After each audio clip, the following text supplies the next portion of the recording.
오늘 KBS 뉴스예요. 2025년도 11월 4일자 기사인데요. 살려달라 비명에 차 세운 양복 남성 흉기범 제압 장면. 참 오늘 오전 흉기 난동이 일어난 서울 강동구 재개발조합 사무실 인근입니다. 한 여성이 흉기에 찔린 채 목을 부여잡고 살려달라고 외칩니다. 차를 타고 출근하던 양복 차림한 50대 남성이 이 모습을 보고 차에서 내려 119에 전화를 겁니다. 이때 흉기를 휘두른 조모 씨가 두 사람 앞으로 달려오고 양복 차림한 남성은 곧바로 조 씨를 쫓아가 넘어뜨린 뒤 가슴을 무릎으로 누르고 양팔을 잡아 제압합니다. 이때 또 다른 30대 주민 손모 씨는 조 씨가 떨어뜨린 흉기를 멀리 치운 뒤 조 씨의 몸을 붙잡아 출동한 경찰에 넘겼습니다. 아주 훌륭한 일 했네요. 30대 주민 송 씨는 경찰과 함께 A 씨 외에 부상당한 다른 2명을 찾아 나섰고 피를 흘리고 있던 이들은 병원으로 옮겨졌습니다. 여성을 구한 양복 차림의 50대는 자신이 그냥 회사원이라며 피해자들이 생명에 지장이 없다는 소식을 듣고 안도했다고 했습니다. 알려진 게 싫다며 이름과 얼굴을 드러내는 걸 거부했습니다.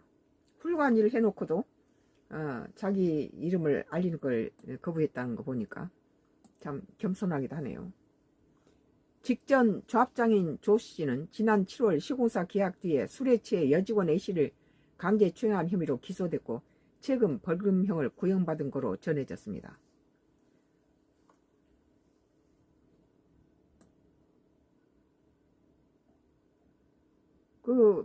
흉기로 난동을 부린 그 여성이 A씨인지 모르겠네요.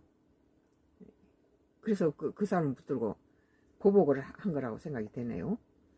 오늘 KBS 뉴스 2025년도 11월 4일자 살려달라 비명에 차 세운 양복 남성 흉기범 제압 장면이라는 기사에 대해서 썬가크루스 나의 정치 코멘트를 했습니다. 이런 범죄자는 최고형에다가 지금 그 사람이 살아서 망정이지 흉기로 찔렀으면 목을 찔렀으면 그 사람이 죽을 확률이 많죠.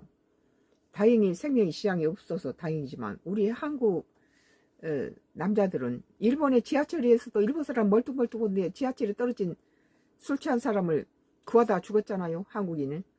이런 의인들이 많아요. 우리나라에는.